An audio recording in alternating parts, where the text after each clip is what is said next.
আজ দেখাবো সুস্বাদু কচু পাতার টক।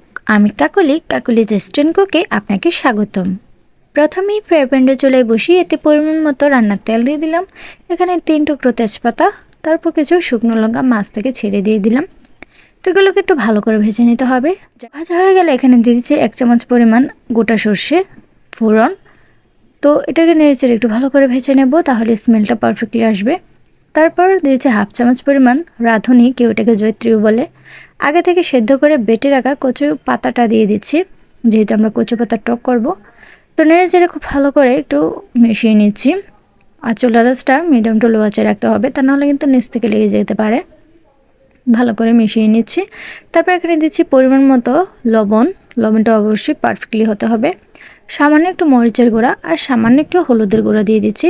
দিয়ে নেড়ে চেড়ে ভালো করে একটু কষিয়ে নিচ্ছি। তো এই কচু পাতার টকটা কিন্তু গরম ভাতে শুকনো লঙ্কা পোড়া মেখে তারপর খেতে কিন্তু ভীষণ ভালো লাগে কচু পাতার টক দিয়ে। তো এখানে সামান্য একটু জল দিয়ে দিচ্ছি, দিয়ে খুব ভালো করে নেড়েচেড়ে মিশিয়ে নিচ্ছি। তারপর আগে থেকে সেদ্ধ করে রাখা চালটা দিয়ে দিচ্ছি। চালটার জলটাও কিন্তু এখানে দিয়ে দিতে হবে, তা নাহলে কিন্তু টক ভাবটা আসবে না।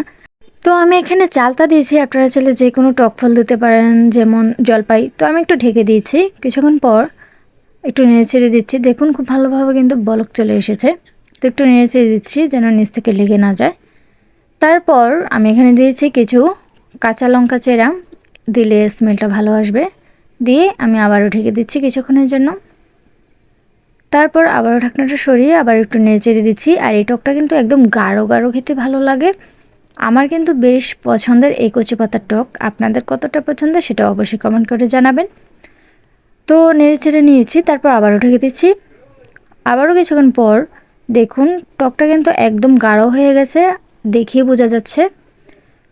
তো এমতো অবস্থায় কিন্তু আমার রান্নাটা একদমই কমপ্লিট, জাস্ট পরিবেশন করে দেখানোর পালা। তো বন্ধুরা, আমার রেসিপিটা আপনাদের কাছে কেমন লাগলো অবশ্যই কমেন্ট করে জানাবেন। যদি ভালো লাগে থাকে তাহলে লাইক, কমেন্ট অ্যান্ড শেয়ার অবশ্যই করে দেবেন। আর সাবস্ক্রাইব করতে ভুলো না, পাশের বেলাগুলি অবশ্যই করে দেবেন। দেখা হচ্ছে নেক্সট ভিডিওতে। ততক্ষণ ভালো থাকবেন, সুস্থ থাকবেন। Bye bye.